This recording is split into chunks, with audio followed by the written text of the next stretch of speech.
So you're thinking of buying an income property? If you believe this is an easy way to make low-risk passive income, then think again. First off, let's talk about maintenance. Income properties are like needy pets. They require constant attention. From fixing leaky roofs to dealing with burst pipes, the maintenance costs can add up fast.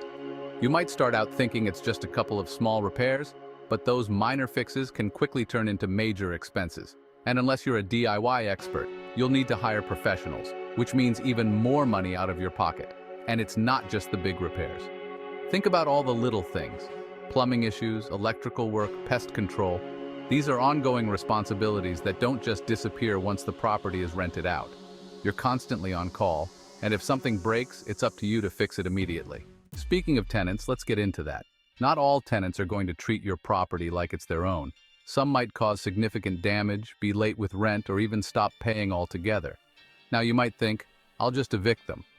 But let me tell you, evictions are no walk in the park.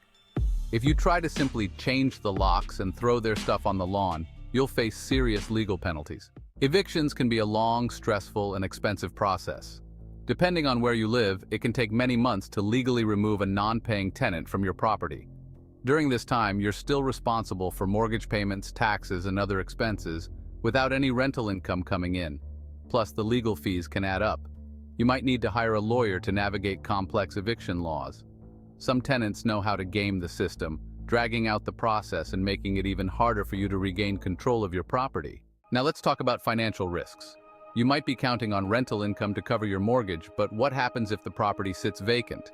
What if you can't find enough tenants or the market takes a downturn? Property values can fluctuate, and if they drop enough, you could end up underwater, owing more on your mortgage than the property is worth. Meanwhile, the bills keep coming. Taxes, insurance, and unexpected repairs don't stop just because your rental income does. Even in a best-case scenario where everything is going right, the profit margins are often slimmer than they appear once you factor in all the surprise expenses. And let's not forget about time. Managing an income property isn't a passive investment, it's a second job. You need to find good tenants, handle repairs, manage finances, and deal with unexpected issues. Even if you hire a property management company, you're still responsible for overseeing their work and making major decisions.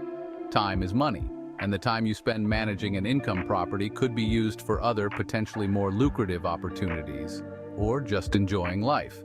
The dream of passive income can very quickly turn into a full-time job that's more stress than it's worth. Maybe consider investing instead in a real estate investment trust, or REIT. It can be a less risky way to gain exposure to the real estate space that lets you earn truly passive income in the form of dividends. So, while owning an income property might seem like a great way to build wealth, it's not for everyone. The risks, responsibilities, and potential headaches can easily outweigh the rewards.